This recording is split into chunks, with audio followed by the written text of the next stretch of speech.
देखो चलो पहले हम यूनिट 5 पढ़ते हैं, लेकिन कोई भी सीक्वेंस फॉलो नहीं कर रहा मैं, ठीक है? पहले इंपॉर्टेंट वाइज चल रहा हूँ, तो सबसे पहले प्रोग्राम सेल डेफ पढ़ूँगा, ठीक है? और पढ़ाऊँगा भी। तो चलो शुरू करते हैं। देखो सबसे पहले कुछ बेसिक टर्म्स की बात आती है, बेसिक टर्म्स में, ठीक है? अब वो बेसिक टर्म्स क्या हो सकते हैं? एक है सेनेसेंस, एक है नेक्रोसिस और एक है एब्सिशन।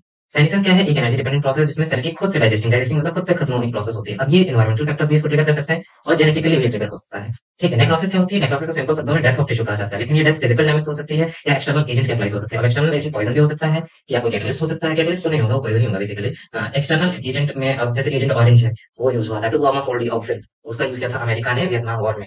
हालांकि अमेरिका हार गया था, बट उन्होंने यूज किया था, उन्होंने पूरे जंगल पे स्प्रे कर दिया, जिससे क्या होता है वो सारी पत्तियां गिर गई थी उससे, ठीक है? लेकिन इससे डेथ नहीं हुई थी, इतना जान लो। इन एब्सिशन का एग्जांपल था, ठीक है? एब्सिशन क्या होता है? किसी भी चीज का कट ऑफ हो जाना, गिर जाना, उसको ही कहते हैं। अब वो चाहे लीफ का हो, फ्लोरल पार्ट का हो या फ्रूट का हो, किसी भी चीज का हो सकता है, या फ्लावर, हाँ फ्लोरल पार्ट में तो फ्लावर हुई है, ठीक है? ठीक है, शेड करना, और ये इससे प्लांट को कोई डैमेज नहीं होता क्योंकि सारे न्यूट्रिएंट का मोबिलाइजेशन हो जाता है, सारे न्यूट्रिएंट को हम ले लेते हैं पहले ही, ठीक है? 3 तरीके से प्लांट का सेनेसेंस हो सकता है, प्रोग्राम सेल डेथ हो सकती है, ऑर्गन सेनेसेंस हो सकता है, या पूरा प्लांट ही मर जाए, ऐसा। हम पढ़ेंगे program cell death. Program cell death जो होती है उसको इनिशिएट करता है एक स्पेसिफिक डेवलपमेंटल सिग्नल से, उस स्पेसिफिक मतलब जैसे सेल को पता चलता है कि भाई इस सेल से हमको कोई खतरा है, तो उसको डिग्रेड करना इंपॉर्टेंट हो जाता है, तो पोटेंशियली लीथल इवेंट का जनरेशन होता है। ठीक है, अब वो कैसे होता है? अब मान लो कोई पैथोजन प्लांट के अंदर आ गया या डीएनए में कोई म्यूटेशन हो गया, तब भी हो सकता है, ठीक है? लीथल इवेंट क्या होते हैं? तो ऐसे इवेंट जो लाइक पूरे ऑर्गेनिज्म को खत्म कर सकते हैं, पूरा ऑर्गेनिज्म होल प्लांट बॉडी को खत्म कर सकता है, उसको लीथल इवेंट कहते हैं, ठीक है? प्रोग्राम सेल डेथ एनिमल्स में भी होती है, मतलब एनिमल्स में होती है, और वो मॉर्फोलॉजिकली और बायोकेमिकली डिस्टिंक्ट होती है, ठीक है? और हाँ, एक शब्द तुमने सुना होगा, प्रोग्राम सेल डेथ को एपोप्टोसिस कहते हैं। नहीं, एपोप्टोसिस प्रोग्राम सेल डेथ में एक बस प्रोसेस है, एक स्टेज का नाम, ठीक है? जिसमें वो गिर जाने को कहते हैं। जैसे लीफ की पीसीडी कराई हमने, तो लीफ का गिर जाना लीफ एपोप्टोसिस कहा जाएगा। एनिमल्स में एपोप्टोसिस होता है तो उसको कैस्पाज एंजाइम जो होते हैं उनके थ्रू होता है। कैस्पाज क्या है? Cysteine dependent aspartate specific proteases, proteases protein degrading enzymes होते हैं, ठीक है? Leaf senescence can also occur prematurely, जरूरी नहीं है कि मैच्योर लीफ का ही लीफ सेनेसेंस हो सकता है, प्रीमेच्योर लीफ का भी हो सकता है। कब? अनफेवरेबल कंडीशन, स्ट्रेसफुल कंडीशन, मतलब अनफेवरेबल कंडीशन है, ठीक है? अब एबायोटिक स्ट्रेसेस क्या होते हैं? एबायोटिक स्ट्रेस भी तो अनफेवरेबल कंडीशन ही है, जिससे लीफ का वो क्या कहते हैं सेनेसेंस होगा। अब लीफ सेनेसेंस एबायोटिक स्ट्रेस में क्या आएगा? ड्रॉट आएगा, मिनरल डेफिशिएंसी आ जाएगी, हाईलाइट एक्सपोजर आ जाएगा, या कोई जैसे मान लो सीओटी की कमी हो गई, या ओजोन से रिएक्ट कर गया, या रिएक्टिव ऑक्सीजन स्पीसीज का डेवलपमेंट हो गया, या मतलब डार्क पीरियड खत्म ही नहीं हो रहा है, ऐसा कुछ हो गया। बायोटिक स्ट्रेसेस क्या होगा? किसी ऑर्गेनिज्म से इंटरेक्ट करने के बाद प्लांट में कुछ ऐसे हार्मफुल चेंजेस आ गए जिससे लीफ की सेनेसेंस या प्लांट का सेनेसेंस या मतलब उस पर्टिकुलर पार्ट का सेनेसेंस कराना जरूरी है, ठीक है? प्लांट के पास एनिमल की तरह इम्यून सिस्टम जैसा कुछ नहीं होता है, इसीलिए प्लांट में कुछ स्पेसिफिक रिस्पॉन्सेज जनरेट होते हैं जो कि पैथोजन मीडिएटेड हो सकते हैं, एनवायरमेंटल स्ट्रेस मीडिएटेड हो सकते हैं, जो कि लोकल एक पर्टिकुलर जगह पे भी हो सकता है या किसी डिस्टेंट लोकेशन पे भी हो सकता है, जिससे रेजिस्टेंस बस पैदा हो सके।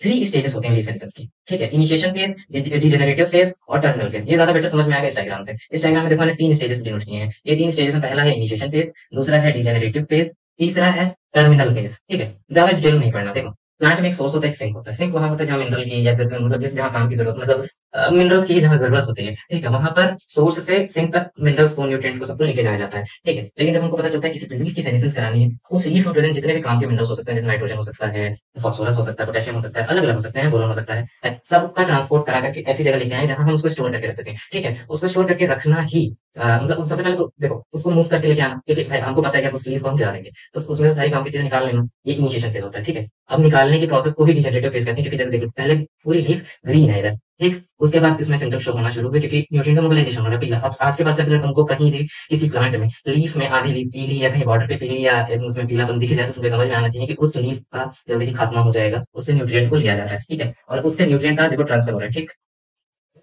अब जैसे सारे न्यूट्रिएंट ये लीफ पूरी ही पीली हो जाएगी, ये क्यों नहीं बचेगी, ठीक? इस लीफ को फिर गिरा देंगे टर्मिनल स्टेज में, लॉस ऑफ सेलुलर इंटीग्रिटी, अब सेलुलर इंटीग्रिटी खत्म हो जाएगी, सेल की डेथ हो चुकी है, तो इस लीफ रख के क्या करेगा? ये एब्सिशन हो जाएगा, ठीक है? अब जीन्स इसमें कौन से इन्वॉल्व है? देखो इसमें जो अप रेगुलेशन, मतलब जो चाहते हैं कि लीफ का सेनेसेंस हो, उनको सैक कहते हैं, सेनेसेंस एसोसिएटेड जीन। और जो अब जैसे देखो, अब जैसे सेनेसेंस कराना है, सबसे पहले कौन से सेनेसेंस एसोसिएटेड जीन को एक्टिव कराया जाएगा जो कि ऐसे ट्रांसक्रिप्शन फैक्टर्स को प्रोड्यूस करें जो कि अदर सेनेसेंस मतलब एसोसिएटेड जीन्स को ट्रिगर करें। सबसे पहले उनको ही बनाया जाएगा ताकि सेनेसेंस की प्रोसेस एकदम कंटिन्यूअस धड़ल्ले से चलती है, ठीक है? फिर gene whose expression is suppressed by senescence, ठीक है? अब ऐसे जीन जो सेनेसेंस को सप्रेस करते हैं उनको सेनेसेंस डाउन रेगुलेटेड जीन कहते हैं, एसटीजी। इस एसटीजी का मतलब सस्टेनेबल डेवलपमेंट गोल नहीं है, ठीक है? अब SAG include many gene associated with biotic, abiotic and biotic stresses such as autophagy, ठीक? Response to reactive oxygen species, metal ions, pectin stresses मतलब सेल वॉल का ब्रेकडाउन करने वाले, lipid breakdown, gene involve in abscission, jasmonic acid, ethylene signalling, ऐसे सबको trigger किया जाएगा। अब जैसे अपरेगुलेटेड जीन क्या होते हैं? जो कि रिएक्टिव ऑक्सीजन स्पीसीज का कंसंट्रेशन बढ़ाए,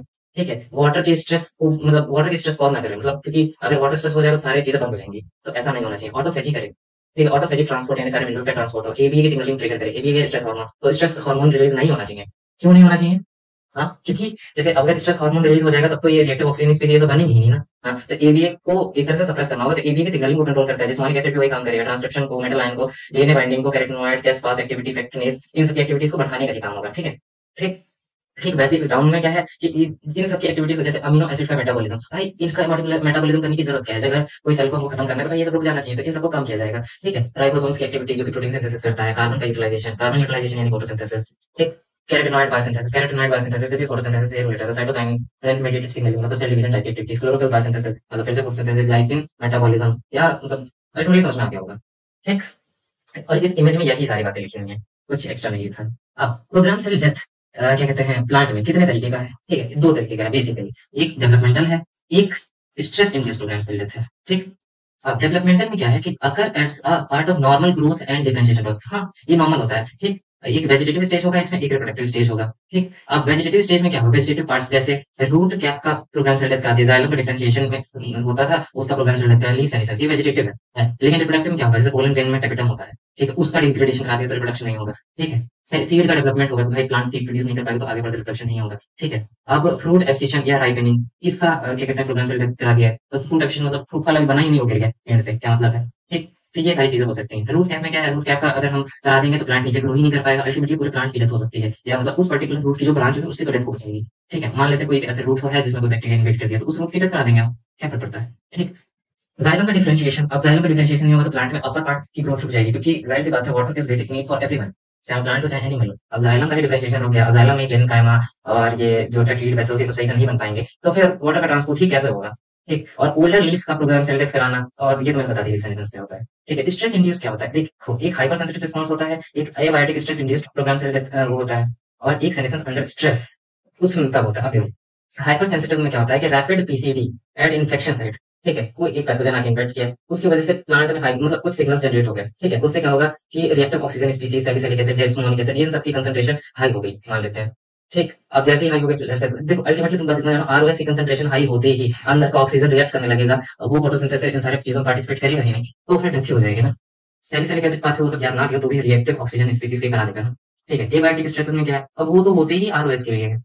आरओएस हो गया, एनवायरमेंट हो गया, हीट स्ट्रेस हो गया, लाइट स्ट्रेस हो गया, अल्टीमेटली ये सारे आरओएस को ही ट्रिगर करते हैं, चाहे सॉल्ट स्ट्रेस ही क्यों ना हो। अच्छा, सॉल्ट स्ट्रेस में एक और चीज होता है, सो हाई सैलिनिटी, मान लो ऐसा कोई एनवायरमेंट जिसमें प्लांट डिप था, ठीक है, उसमें क्या है कि अचानक से सॉल्ट की कंसंट्रेशन बढ़ गई, तो अंदर जितना भी वाटर मॉलिक्यूल होगा वो सब बाहर आ जाएगा, उससे भी डेथ हो जाएगी उस पर्टिकुलर सेल का।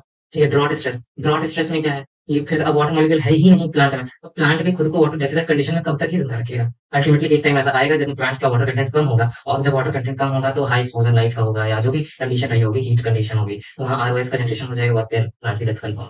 ठीक है। अल्टीमेटली मैं पूरा प्लांट की डेथ बता रहा हूँ, लेकिन ये सेलुलर लेवल पे भी हो सकता है, सेनेसेंस अंडर डिफरेंट स्ट्रेस। हाँ, मैंने वो बता दिया, क्योंकि अल्टीमेटली आरओएस का ही जनरेशन होता है। और डेवलपमेंटल पीसीडी और स्ट्रेस इंड्यूस्ड पीसीडी में डिफरेंस क्या है? ठीक है। एक ये जेनेटिकली प्रोग्राम्ड होता है, ये स्ट्रेस में क्या, ये एक्सटर्नल उससे आता है, अब वो पैथोजन भी हो सकता है, एबायोटिक भी हो सकता है, एबायोटिक भी हो सकता है, बायोटिक भी हो सकता है, और ये फंक्शन है ग्रोथ, डिफरेंशिएशन, रिप्रोडक्शन को अफेक्ट करता है, जबकि ये डिफेंस, सर्वाइवल और स्ट्रेस एडाप्टेशन को अफेक्ट करता है।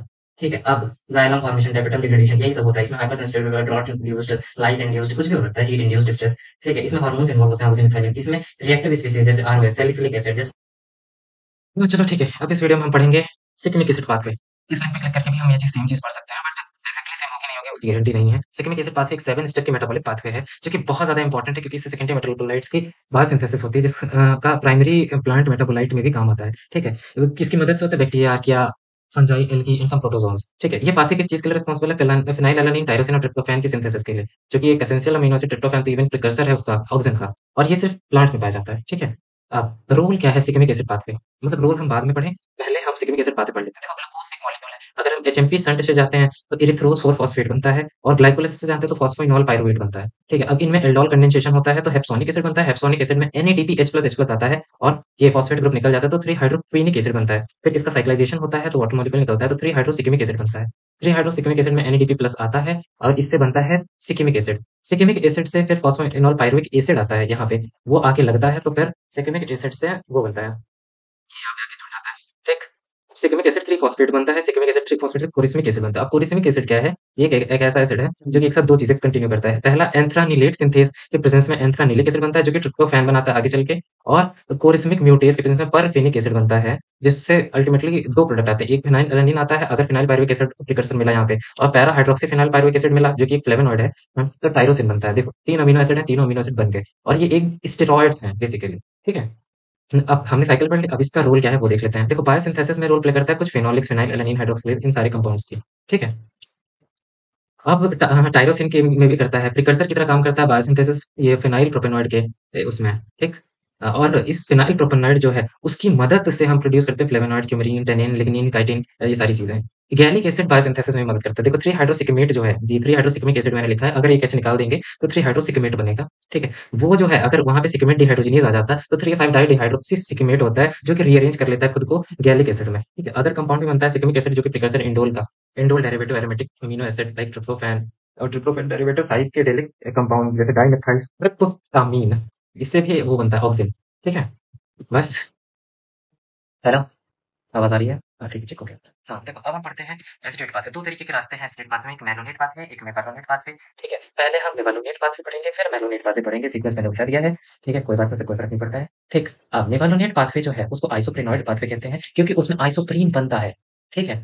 आइसोप्रेनॉइड पाथवे, और HMG coenzyme A reductase pathway भी कहते हैं, ठीक? अब ये थ्योरेटिकल चीजें हैं, डाइमिथाइल एलाइल पायरोफॉस्फेट ये 5 कार्बन का कंपाउंड होता है, आइसोपेंटाइल पायरोफॉस्फेट ये भी 5 कार्बन का कंपाउंड होता है। ये थ्योरेटिकल ठीक है, लेकिन साइकिल समझना जरूरी है। जैसे देखो ग्लाइकोलाइसिस हमने पढ़ी है, उसमें पायरुविक एसिड बनता है लास्ट में, ठीक है? और उस पायरुवेट से या पायरुविक एसिड से एसिटाइल कोएंजाइम ए का फॉर्मेशन होता है, ठीक? अब एसिटाइल कोएंजाइम ए के पास 2 रास्ते होते हैं, एक मेवालोनेट पाथवे में जाने का और एक मेलोनेट पाथवे में जाने का, ठीक है? वो इन दोनों में से कोई भी रास्ता चुन सकता है, ठीक? अब अब आगे, अब देखो मेलोनेट पाथवे चुनेगा तो मेवालोनिक एसिड बनेगा जो कि एक आइसोप्रेनॉइड कंपाउंड है जिससे फिर से स्क्वाटलीन या स्टेरॉइड या टर्पेन ये सब बनते हैं। जबकि अगर मेलोनेट पाथवे को फॉलो किया तो फैटी एसिड, लिपिड, कोलेस्ट्रॉल यही सब बनता है, ठीक है? नहीं कोलेस्ट्रॉल नहीं बनेगा, वो एक स्टेरॉइड है, सॉरी। ठीक है, अब ये साइकिल चलती कैसे है? जैसे एसिटाइल कोएंजाइम ए का स्ट्रक्चर देखो तो ये एसिटाइल कोएंजाइम ए है, ठीक है? तो 2 acetyl coenzyme A molecule glycine condensation होता है, ठीक है? तो एसीटो एसिटाइल कोएंजाइम ए बनता है, स्ट्रक्चर पे ध्यान देने की कोई ज़रूरत नहीं है, ठीक है? और ये एसीटो एसिटाइल कोएंजाइम ए जो है, एसिटाइल कोएंजाइम ए के साथ रिएक्ट क्या करता है? एल्डोल कंडेंसेशन करता है। एल्डोल कंडेंसेशन में क्या होता है? 2 एल्डिहाइड या कीटोन एक दूसरे से चिपक जाते हैं बस, ठीक है? तो और उससे हाइड्रॉक्सी कंपाउंड बनता है, अगर हीट नहीं दिया है तो, ठीक है? तो 3 हाइड्रॉक्सी 3 मिथाइल ये क्या पता नहीं क्या लिखा है, फिर एचएमजी कोएंजाइम ए बनता है, इतना सिंपल याद रखो। एचएमजी कोएंजाइम ए बनता है, अब यहाँ पे एनएडीपी H+H+ का इस्तेमाल करके मेवालोनेट बनता है, मेवालोनेट को एटीपी देते हैं। तो एटीपी देने का मतलब ये होता है कि जो आगे फर्दर कंपाउंड बनेगा उस पे फॉस्फेट ऐड हो चुका होगा। देखो इधर इस वाले कंपाउंड में कोई फॉस्फेट नहीं है, जबकि इधर एटीपी देने के बाद इधर एक फॉस्फेट है, ठीक है? अब फिर से हमने एक और एटीपी दिया तो 2 फॉस्फेट आ गए, ठीक है? अब यहाँ से पानी और CO2 निकल जाता है, इसको डिकार्बोक्सिलेशन रिएक्शन कह सकते हैं, ठीक है? अब हाँ, मेवालोनेट के बाद बना क्या था? 5 फॉस्फो मेवालोनेट, फिर 5 पायरो फॉस्फो मेवालोनेट के भी 2 फॉस्फेट हो चुके हैं। अब इस आईपीपी का फॉर्मेशन हो जाता है, इसको आइसोपेंटाइल पायरोफॉस्फेट भी कहते हैं। ये 6th स्टेप है। और आइसोपेंटाइल पायरोफॉस्फेट जो होता है, ये डाइमिथाइल एलाइल पायरोफॉस्फेट, इसको डीएमएपीपी भी शायद कहते हैं। ये एक दूसरे में इंटरकन्वर्टेबल है। यहाँ पे पक्का 7th स्टेज पे कोई आइसोमेरेज एंजाइम लग रहा होगा, ठीक है? इनका रिएक्शन फिर फर्दर बनाता है जिरेनिल जिरेनिल पायरोफॉस्फेट। ये आपस में इन दोनों का रिएक्शन मैं कह रहा हूँ, आइसोपेंटाइल और डीएमएपीपी का, ठीक है? इन दोनों का रिएक्शन बनाता है, और तुम अगर ध्यान से देखो तो ये आइसोपेंटाइल जो है ये भी एक ऐसा ग्रुप है जिसके पास 5 कार्बन है, और इसके पास नीचे डीएमएपीपी के पास भी 5 ही कार्बन है, ठीक है? नहीं गिनना है तो 1 2 3 4 और एक 5, 1 2 3 4 5। अब देखो यहाँ बीच से कोई CO2 वगैरह नहीं निकल रहा, तो यहाँ गिन के देख लेना 10 कार्बन का कंपाउंड होगा, ठीक है? अब हम फिर से आईपीपी के साथ रिएक्ट करते हैं, तो यहाँ पे बनता है ये फॉर्मिजाइल पायरोफॉस्फेट, ठीक? जिसको सेस्किट टर्पीन भी कहते हैं। अब इस सेस्किट टर्पीन में फिर आईपीपी ऐड करोगे तो जिरेनिल जिरेनिल पायरोफॉस्फेट बन जाएगा, और फिर ये क्या कहते हैं एफटीपी ऐड करोगे तो स्क्वालिन बन जाएगा। मतलब बेसिकली जिरेनिल जिरेनिल फॉस्फेट जब हमने बना ली तो हमारी साइकिल कंप्लीट हो चुकी है, ठीक है? अब इसके बाद अब ये कौन सा पाथवे था? मेवालोनेट पाथवे था। अब हम पढ़ेंगे ये malonate pathway. Malonate pathway mevalonate pathway से बहुत आसान है क्योंकि लास्ट में सिर्फ एक फैटी एसिड ही बन रहा होता है, ठीक है? अब ये सारी चीजें मैंने ऐड नहीं की हैं उसमें, बट ठीक है देखिए। अब एसिटाइल कोएंजाइम ए रहता है, उससे मेलोनिल कोएंजाइम ए बनता है। एसिटाइल कोएंजाइम ए से मेलोनिल कोएंजाइम ए बनता है, ठीक? और फिर एसिटाइल कोएंजाइम ए देखो यहाँ पे कोएंजाइम ए ग्रुप है, यहाँ पे एसीपी ऐड करें। एसीपी एक ऐसा है, मतलब वो कैरियर प्रोटीन की तरह है। एसिटाइल कैरियर प्रोटीन कहते हैं शायद इसको। तो एसिटाइल एसिटाइल कैरियर प्रोटीन ये है, ठीक है? उसमें कन्वर्ट हो जाता है। तो फिर और मेलोनिल जो होता है वो मेलोनिल कैरियर प्रोटीन में कन्वर्ट हो जाता है। अब ये दोनों आपस में एसिटाइल कैरियर मतलब एसिटाइल एसीपी और मेलोनिल एसीपी मिल करके बनाते हैं एसी टू एसिटाइल एसीपी, ठीक? उसके बाद फिर उसके बाद रिएक्शन फर्दर अब चलती रहती है। अब इससे कंपाउंड का फॉर्मेशन कंटिन्यूअसली होता रहेगा। पहले पाल्मिटाइल बनेगा, पाल्मिटाइल कहीं भी तुमको दिखे तो ये एक ऐसा कार्बन होता है, मतलब ये 16 कार्बन का कंपाउंड होता है। पाल्मिटिक एसिड 16 कार्बन का होता है, स्टेरिक एसिड 18 का होता है। अब ओली ऑयल 18 होता है। देखो इधर भी ओली ऑयल मैंने रखा है, ये 18 ही है। ओली ऑयल देखो, जो भी ऑयल लगा है उसके बाद जो स्टेप आएगा उसमें 100% है कि वो एसिड ही बन रहा होगा, फैटी एसिड मतलब।